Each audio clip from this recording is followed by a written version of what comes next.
Just wanted to give you an update on my little green quilt that you've been seeing me work on. I did get on sashings with little setting stones, and then I did add a border, and I made a little 4-patch cornerstone. So it's ready to go. So now I want to get it ready, and the next step is to get my backing ready. I just wanted to point out that it's important that you use decent quality fabric for your backing. You've probably spent some money on this top, and you probably have used a little bit better fabric. Don't go cheap on your backing. I have had to repair a quilt where the person had used nice quality fabric on the top and had used cheap fabric on the back, and it had disintegrated because they wear differently. One's loose weave, one's a tighter weave. So it's important that you keep those similar quality. The second thing is it needs to be 3 inches wider all the way around, or 6 inches longer and 6 inches wider than your quilt top. I use something called red snappers, and these are about 1 inch wide, and that's how I attach your quilt top and backing to my machine rollers.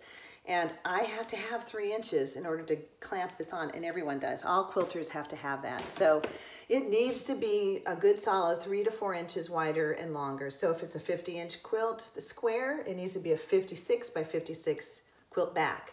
And same with your batting as well. So that's really important. And then your third thing is the salvage edge on backings. I have a lot of quilts that come to me that still have a salvage edge on them.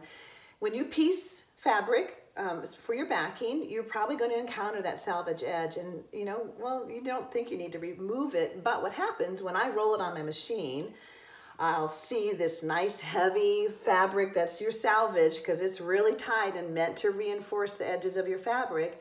And then the rest of it does this little droopy thing because it's meant to be giving, and that's the way that cotton fabric is. So it's important that you remove that salvage edge. And the easiest way to do that is just do a really big seam. When you go to do your seam, instead of doing a 1/2 inch or a 1/4 inch seam, go ahead and do 1.5 inches. Most salvage edges aren't any bigger than 1 inch.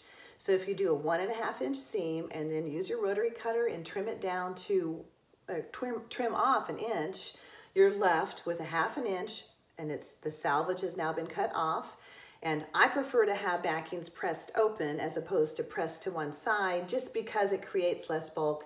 Either way is really fine, but if you want to do the way I like it, I would go press it open, but either way is really fine. But those are the 3 steps that you want to make sure you do with your backing. So use high quality fabric or a similar quality fabric as your backing. Go ahead and make sure it's 3 to 4 inches wider and longer all the way around your quilt. So, do that. And if you're not sure, check with me. And then cut that salvage off of your backing. Don't leave it on there. That's not something you want to leave. So if you have any questions, please don't hesitate to contact me. You're going to see my little time-lapse video on getting this one finished, and I'll be sending it out as a gift. So we'll talk to you soon. Take care.